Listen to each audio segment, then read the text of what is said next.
Welcome to this webinar on, well, I'll be talking about the messaging needs for a product launch. Many of the registrants are current product marketing professionals, so I'm sure some of these materials will be a repeat. But hopefully the overall theme of this sets perspective on what are all the aspects, what possibly one corner niche area that you might be missing, and having thought of that in advance would probably help plan your launch process slightly better and not cause a last minute panic as to, oh, we didn't think about this and we need to go build that material. So jumping right in, as part of a product launch, what questions do we need to answer? And having gone through this process a few times, I arrived at these three. So if we can effectively answer these three questions as part of the launch for the audience we are trying to reach, whether it's influencers, whether it's buyers, whether it's practitioners that use our product, we would have done well for the most part. And what do these questions really mean? The first is the why. And the why is core product messaging. What you're trying to say here is, why is this product actually useful to the audience that you're trying to reach, whether it's the buyer, the influencer, the practitioner? What do you have if it's a new product that is going to change the marketplace and make your customer's life easier? Or if it's a new update, if it's a new major release, or even a minor release, what do you have in it that makes it that gives the user a good reason as to why they should adopt this newer version? And at least consider trying it out and taking the trials and the betas or whatever state we are in to say, does this product add enough value for me to go through the pain of either adopting a new product or updating to a newer version? So on core product messaging, the one thing that we strive for is that it should be relatively static. We shouldn't change our minds about core product strategy too often. And what that means is that it stands for a market cycle, so many months, maybe a year. If you do really well, then maybe it stands for the next major release where, at that point, it's probably okay for us to have evolved in the marketplace and choose a different path slightly, not a completely different one, but somewhat along the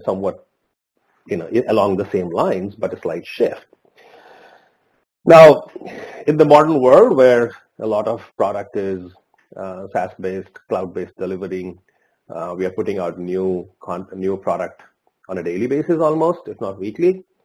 That can change pretty fast. But, I say, the next major release could be next week.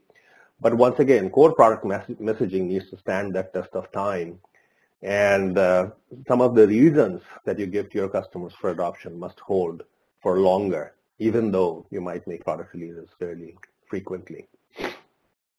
The usual methods we use for core product messaging are product web pages.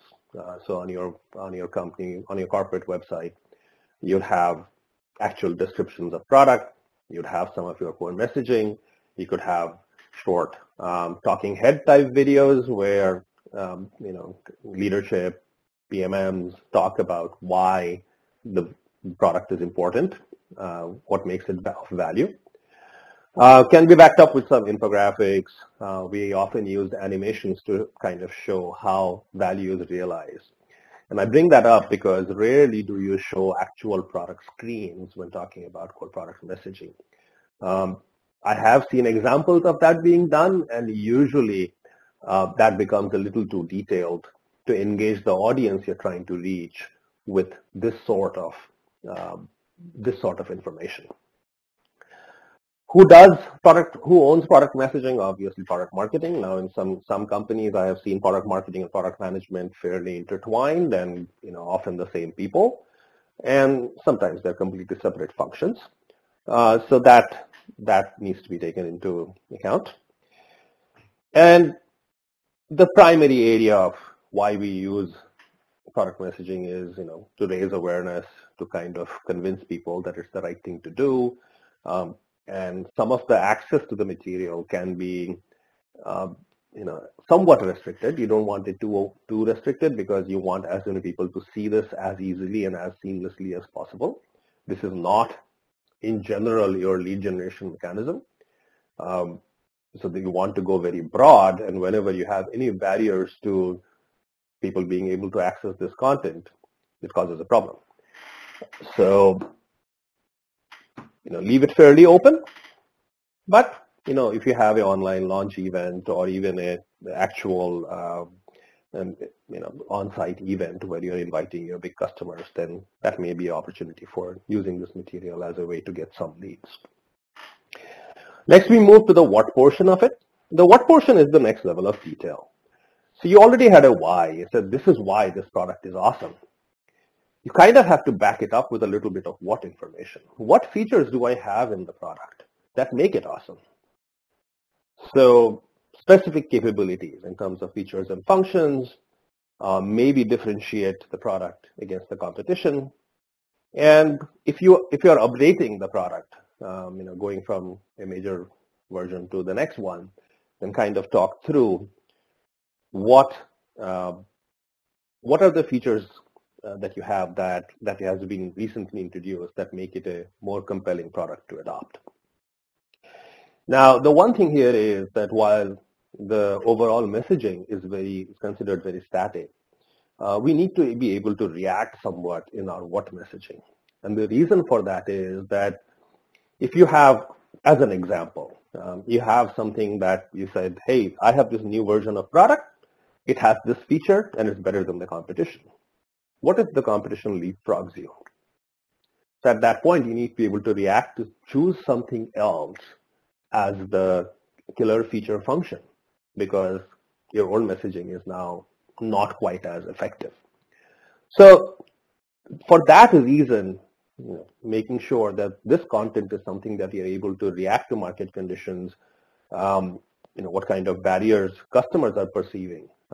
So if you put out a product and for the first 2 months, customers are adopted and start complaining about the performance issues in a specific function or something like that, and you have a better way of doing it that avoids that, then you might need to highlight those. So you need to be able to react a little bit. So you need to make sure that the medium that you use is something that you have the ability to update easily without running into massive red tape, should you have it in your corporation, as far as, sometimes corporate web pages are difficult to update, as an example. If you have videos or something like that, then have the ability to update it. The videos in general tend to be more difficult to update if they are very finished and you have used external agencies to create them. So have that understanding that once you choose a medium like that, have the budget to go rebuild those if you need to, etc. Now, on the what messaging, most of the material comes from product management, and they are obviously working with product marketing, technical marketing, corporate functions, corporate marketing, if you have a separate group for that, to kind of update this, to collaborate and work on this material. Final finish may fall on another group, but product management finally determines what are these features that we have introduced in the current version that would be of compelling value and back up our why messaging. Next, the how. And this is the part that actually backs up the product, the why and what messaging with real evidence. So even at the what messaging, while you might have a screenshot or two of actual product, you're still trying to talk at the feature function level. And having done, all our customers have seen software vendors pitch to them for many years. So, vaporware and those things often come to their minds. So the how part of the messaging is what proves to the customer, to the customer's practitioner, who is the most skeptical very often, that you do have the features and capabilities that you're talking about. A normal set of barriers that the practitioner has is, yeah, you might have that feature, but I have to jump through so many hoops and it's so difficult to configure that I probably will need a 6-month consulting project to get it up off the ground. So being able to show that you can easily configure it could be a way to lower that barrier. Actual usage. So you might have a feature that works, but can a practitioner actually take time out of his day and use it? Or is it so cumbersome to use that they're never going to get around to it? What integrations do you have, and can you display those integrations in a quick manner? That here, 3 clicks, you're integrated with whatever else you needed to work with, right? Some reporting functions. If you have a marketing product, then Salesforce integration, for example, or something like that, Marketel, or wherever else you're collecting leads and putting them into a system. If you can show those things work seamlessly, easily, then it makes the practitioner more comfortable recommending to the buyer, the influencer, that, yeah, I looked at it. It does seem to be very easy to use. It does seem to have everything that they're promising. I've actually been able to walk through some of the things that the product can do, and it does seem easy. So over here, now the other parts of this is content needs are extremely dynamic. Barriers to sales change, on a weekly basis sometimes, and being able to add new material to make sure that what is now being faced by your sales engineers, your account managers as the major barrier, you have material to back it up. The how content is actually going to both your own field and partners as well as to your customers. And you can differentiate between what part goes to who. But being able to quickly react to what these guys, what your customers are saying they can't do easily, and being able to iron that out quickly can be of great value. So if you have 5 chapters of material on a configuration piece, and you realize that there is a jump between chapter 2 and 3 that customers are not able to navigate on their own, even though it seemed obvious to your engineers that should be easy. Well, it doesn't matter whether engineers continue to think it's easy. It's time to introduce chapter 2.5 and add that material in. So, in this area, it's very important that you have your ear to the ground. Field and partner input is extremely important. Listen to your customers as to where they're facing difficulties.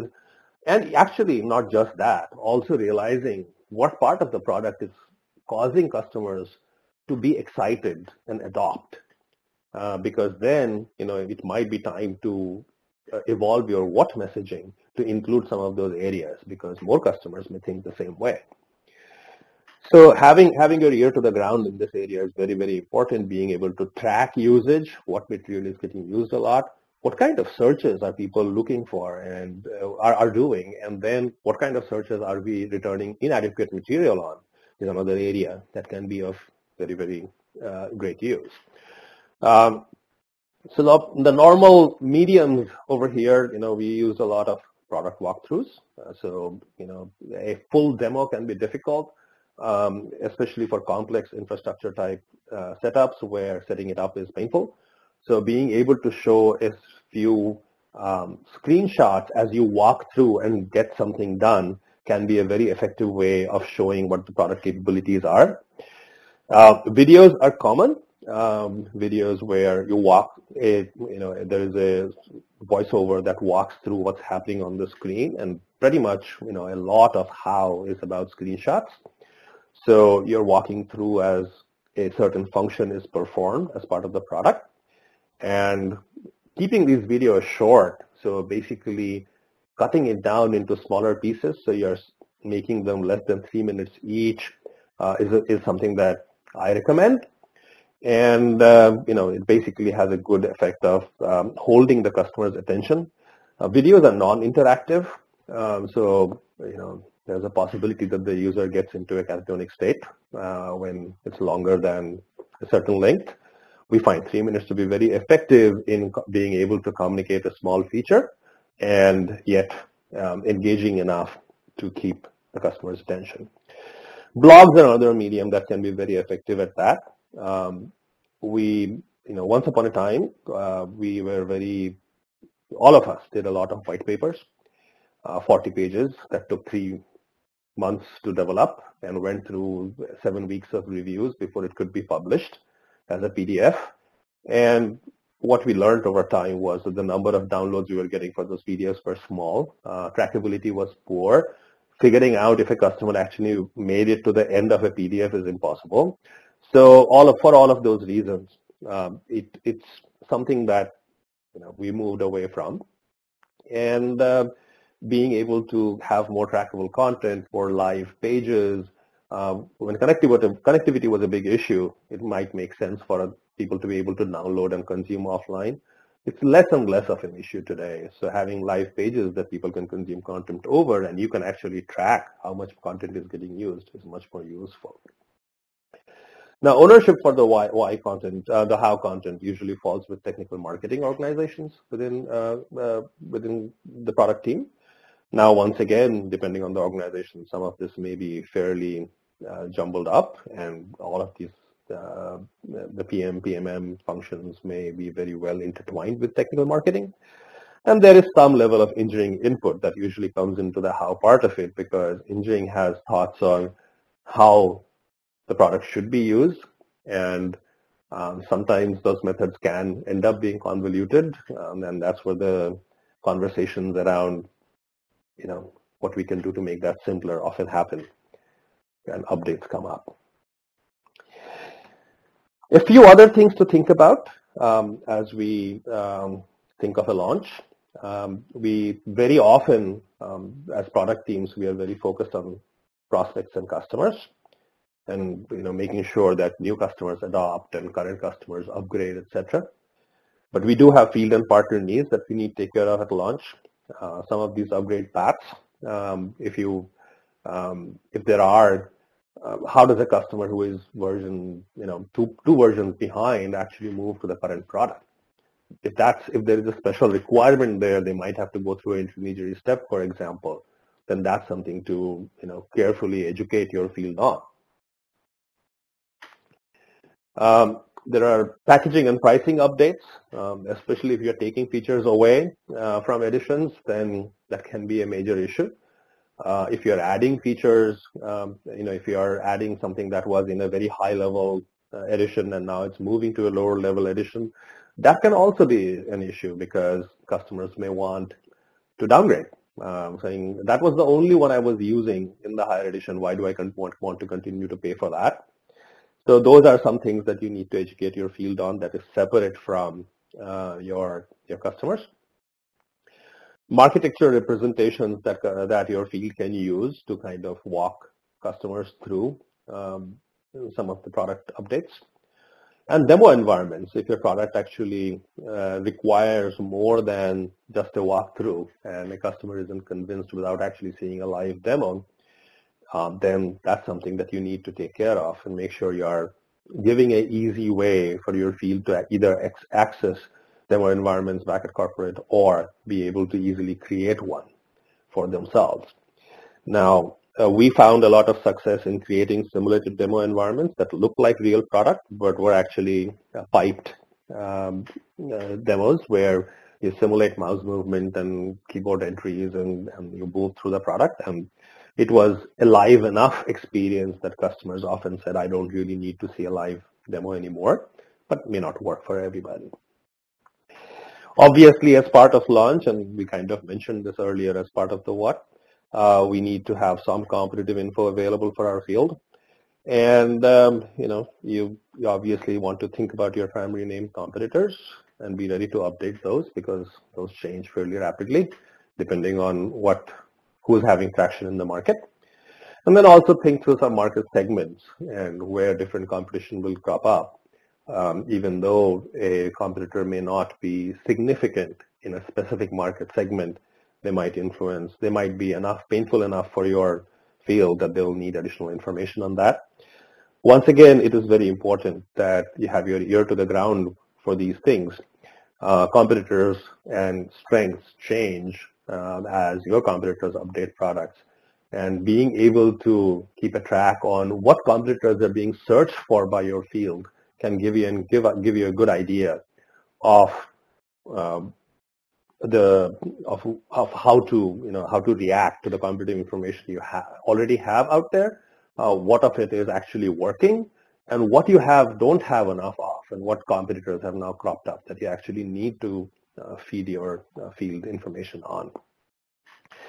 If you have a global product, then localization is often a problem, and localization can add significant lead time, anywhere up to 6 weeks or 8 weeks of time to create translated content.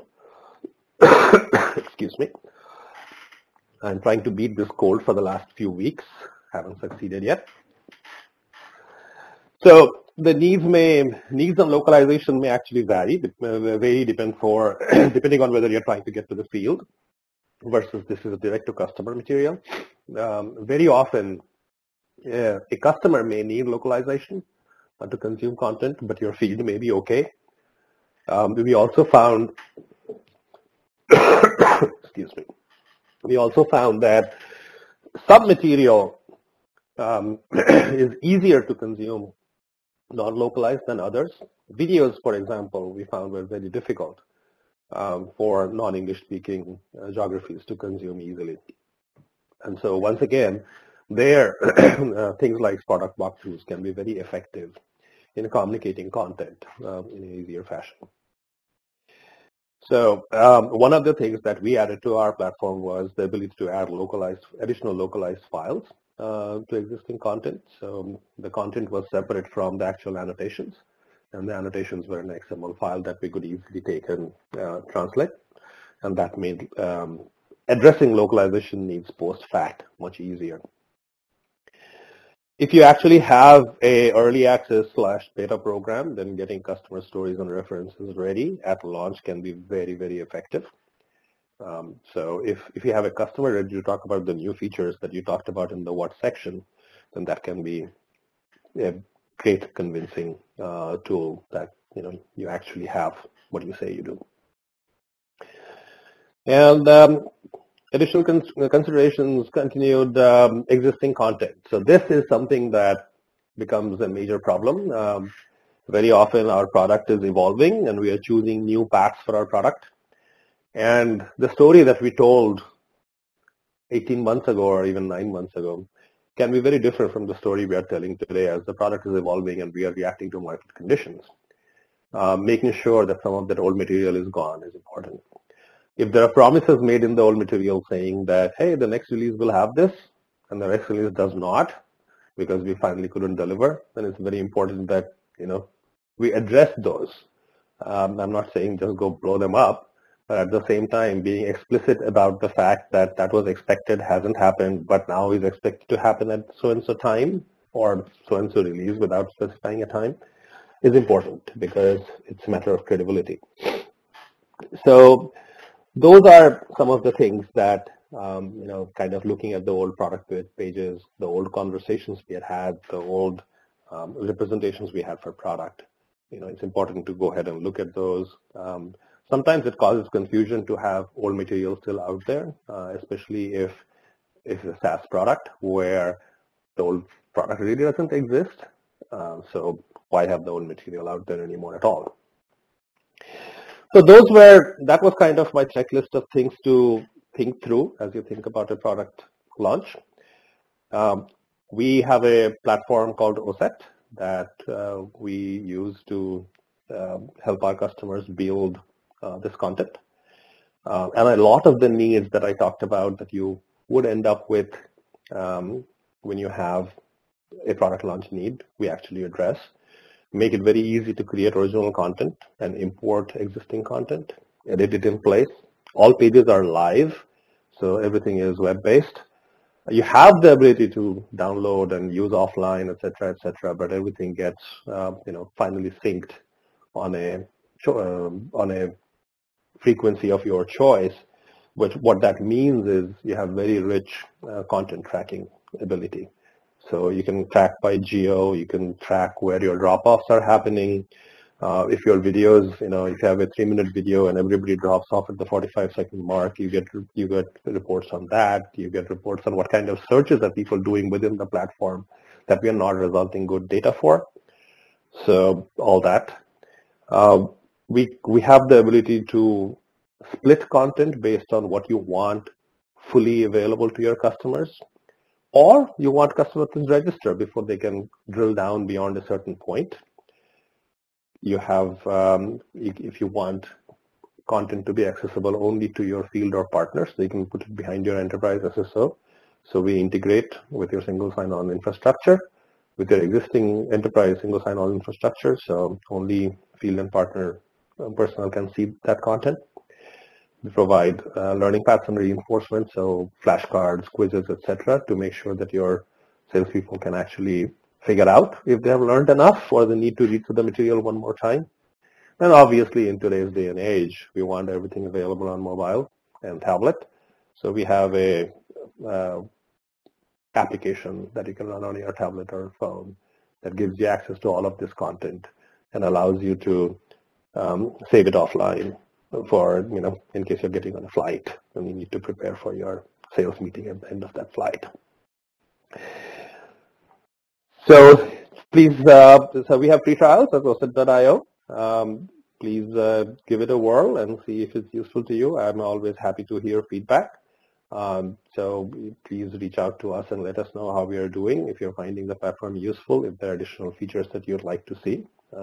We are a young company. We are rapidly evolving the platform to make it more useful to our customers. That's all I had for today. Thank you for attending the webinar. Hope you find the material that I had useful. We will share the slides with you, and so you have them for easy reference.